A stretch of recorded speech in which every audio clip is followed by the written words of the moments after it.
What's up, guys? So today's video is going to be all about the frozen thawed rats. Now, a lot of you don't like to feed live, and I totally respect that. So if you're going to do frozen thawed, there are some things you absolutely should not do when defrosting them. I'm going to get into that today. And also, I'm going to give you several ways to defrost the rats so they're good to go for your ball pythons.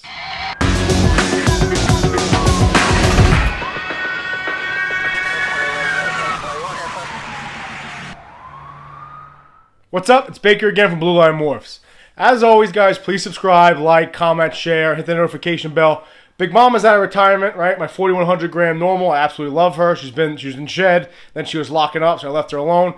But she's back around, choking my neck again. If you're new to the channel, what's going on? We're fairly new. We're cranky. We're moving. This is a brutally honest ball python channel. I don't edit any of my videos. I just crash and burn. I'll let you guys watch it. So I have an Instagram account if you guys want to follow that, blue_line_morphs.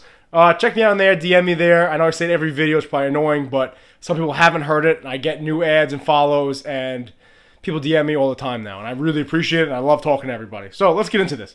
Today's video is exactly what the introduction said. I had made a rant about how I'm done feeding live, and you guys watch me get bit by a ball python and all that other shit, right? Fine. So that means I gotta feed these guys somehow, and that means frozen thawed. Now, with frozen thawed, it comes with its own issues, its own advantages, its own disadvantages. So today, I'm going to tell you some things you absolutely should not do, things that I have done where I've screwed up. Then I'm going to give you some ways to thaw out your rats for your ball pythons. Now, the video yesterday was me trying to feed my ball pythons frozen thawed. We didn't do that good, as you guys can see. The two rats I left in the tubs, the two from the ball pythons, they didn't eat. And then my boa, as soon as I turned the camera off, she took the rat, which I knew she would. She's pretty much a garbage disposal. So let's get right into this. So the number one thing you should not do when defrosting your rat is put them in the microwave. I know this seems dumb, and it is dumb, and I did it. So when I first got into ball pythons again to feed my little guy, I thought it'd be a good idea to put a frozen hopper in the microwave. It exploded, all right? I put it in there. I wrapped it in like paper towels. I put it in literally for like 10 seconds and it exploded. It was disgusting. It smelled terrible. It was an absolute disaster. Don't microwave the rats, all right? Don't have them soaking wet when you're feeding your ball pythons. Yesterday's video, I was guilty of that. I didn't get them as dry, and that could have affected why I didn't have that great of success rate. So make sure they can be damp, but make sure they're not dripping wet. Make sure they're the actual right temperature. So after you defrost this, you guys have to make sure that they're up to par. So when you look at the ball pythons, we all know, well, she's not going to cooperate now, right? She's so strong.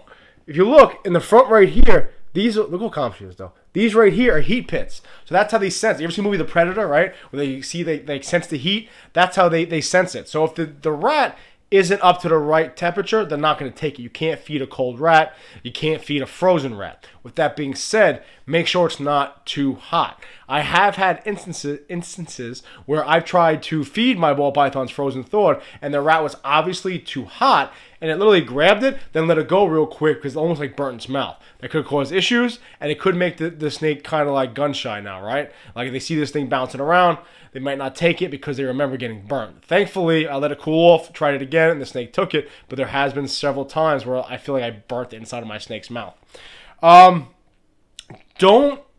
Don't mess with the scent too much, right? They do smell the rats, right? The smell is what attracts them to it. The heat is ultimately what makes them take it.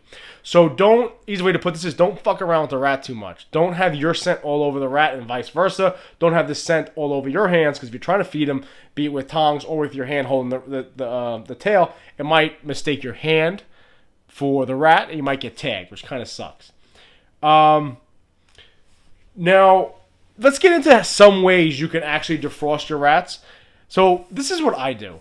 I run hot water in the sink, as hot as my faucet can possibly do, and I put it in a bowl. I have like a big, like I guess apple bowl that if you saw my last video, that's what I used, a big red bowl. That's how I do it. I make the temperature as hot as I can on the faucet, okay? So that gets me into don't boil the water and put the rats in. So backtrack. So another don't. Don't boil the water and put the rat in. And what that leads to is cooking the rat. I don't know if it'll actually hurt the rat, but I'll hurt the rat. Well, the rat's dead. It'll hurt the snake, but I don't think we should be cooking these rats at all. And there is some research that says that the rat's already been cooked. It kind of does some issues in its stomach. So just be careful with that. You don't want to put it in boiling water because it's going to start falling apart and your skin's going to start coming off, etc., etc. And you don't want to like actually cook the rat. You want the rat kind of raw when your snake eats it. So this is what I do. I have the water hot from my sink, as hot as it can get from the faucet. I fill up a bowl of water and I put the rats in it. Once the rats are in it, then I let them sit there for a while. I feel the rat. Once they're soft, I'll dump the water out. I'll refill it with hot water, and then I'm good to go from there. But let's get into some ways you can actually, that's what I do. Let's get into some ways you can defrost them, though. Some people just leave them out. You go to work for 8 hours, you take your rats out, you put them in like a bag, you throw them in your countertop, you throw them in the sink, or whatever the case may be. You let them naturally thaw out. That's good and bad. The reason why I think it's bad is because you have to reheat it still. You still have to find a way to reheat it, which I'll get into in a second. The other reason why it's bad is, for me, as a cop, if I get stuck at work, if I leave 4 or 5 rats out on my counter and come back, it's going to fucking smell, right, guys? So at the end of the day, you have a decaying animal defrosting on your countertop, in your kitchen, or in the sink, whatever the case may be, and it might start to stink if you leave it for too long. But one of the worst things is it takes a long time, okay? Some people that have busy schedules or they're impatient like me, it's going to take, depending on the size of the rat, maybe an hour, maybe 2 or 3 hours, whatever the case may be, maybe 10 minutes if it's a small hopper. It takes a long time. So those are some of the downfalls of just letting it defrost on its own, the natural way. The other way I've seen people doing it, I've tried this, is you put the rats in a Ziploc bag, then you put them in hot water. I understand the logic behind that, right? You're heating it up with the hot water. It's quicker than just defrosting normal, but you're also not getting not soaking wet. You're not making the rat soaking wet. But here's the thing that I've seen with that. First and foremost, when I've done that, it kind of creates almost like a hot bag. So the rat kind of got cooked on me. I noticed a smell when I opened up the Ziploc bag after it's been in there. It was defrosted. It was kind of up to temperature, not completely. It was warm, but the rat smelled terrible. It's almost like it sped up the decomposition process, and almost like it's sped up like it cooking. It almost cooked in the bag. It was almost like cooking like rice and like, you know, the bag to go rice, whatever the hell it's called, the 1 minute rice. That's what it seemed like to me. So I like to stay away from that because again, it did kind of cook the rat a little bit, and it smelled absolutely terrible, and it wasn't up to heat to begin with. So that brings us to the other way we can do it. Look how cool she is, huh, guys? I think she might be my mascot. Right? What do you guys think? Let me know what you guys think in the comments. Should Big Mama always be my mascot? Because she's super big and she's so chill. Even though she's normal, I think she's awesome. But the third way you can defrost your rats is what I use, what I just spoke about. Use your faucet water, okay? Let them defrost in the hot water, then dump it out and refill it. So here's the issues with that way, which you guys saw in my video yesterday, is now your rats are soaking wet. All right? These things are absolutely drenched, and sometimes it affects the snake taking it.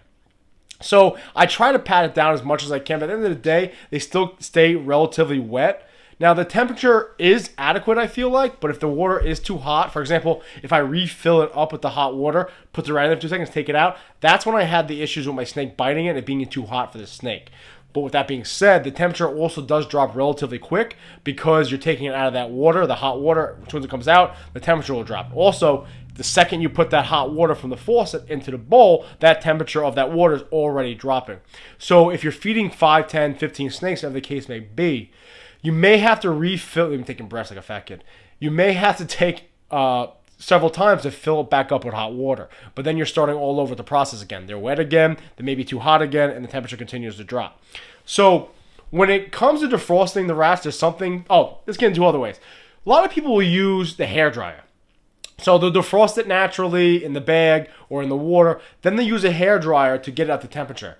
I've tried using that several times. I actually bought a cheap like Conair hairdryer. I tried using it. I haven't had much success. Then again, I haven't had much success with frozen thawed. I know a lot of people swear by it. I haven't had success. So the hairdryer aspect could work. Again, I think you might, if it's too long, it might heat it up too quickly. I haven't tried that out thoroughly. Give it a shot, guys. Some people use the hairdryer to get the individual rat, get it hot. It's already defrosted. Get it hot. Try it to the snake, etc. The other way, people use heat lamps, be it for the reptile enclosures or like food. The problem with this is it could get too hot and you could start cooking it. You're literally cooking the rat. So I've seen instances where people use these heat lamps, and ultimately what happens is you start cooking the rat, and it's almost like the skin starts peeling off, the fur starts coming out. It just makes an absolute mess. So just be careful with that. Now, when it comes to defrosting your rodents, obviously size matters, right? Right, guys? Unfortunately, size always matters.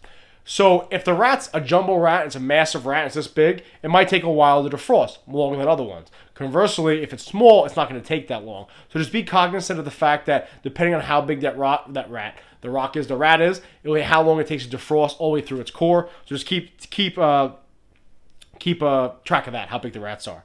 So here's something that people always ask, and I don't know the correct answer, so I'm going to give you two sides of the argument here.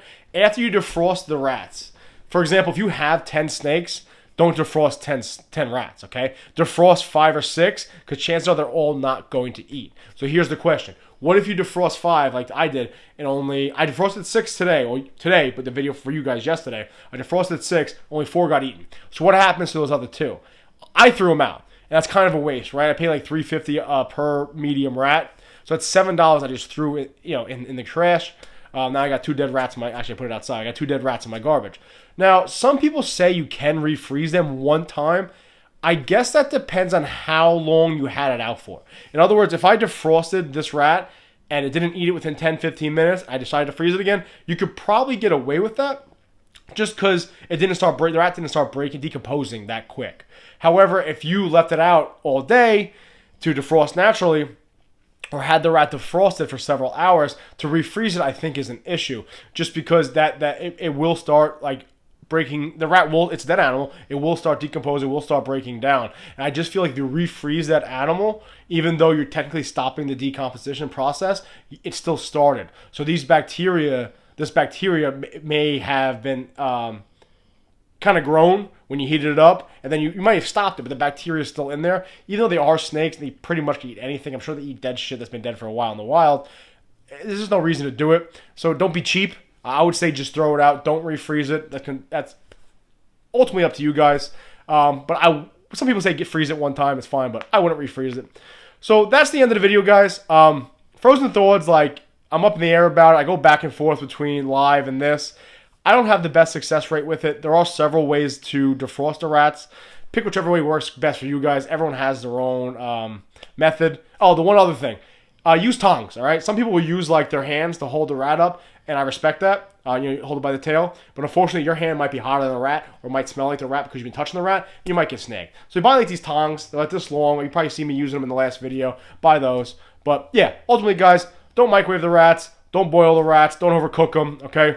There's several ways to defrost them. Good luck. Let me know what you guys do. I haven't had that great a success rate with the frozen thawed. I'd like to switch over completely. My snakes don't seem to respond as well to the frozen thawed. So until next time, guys, be safe. Please remember, always watch your 6.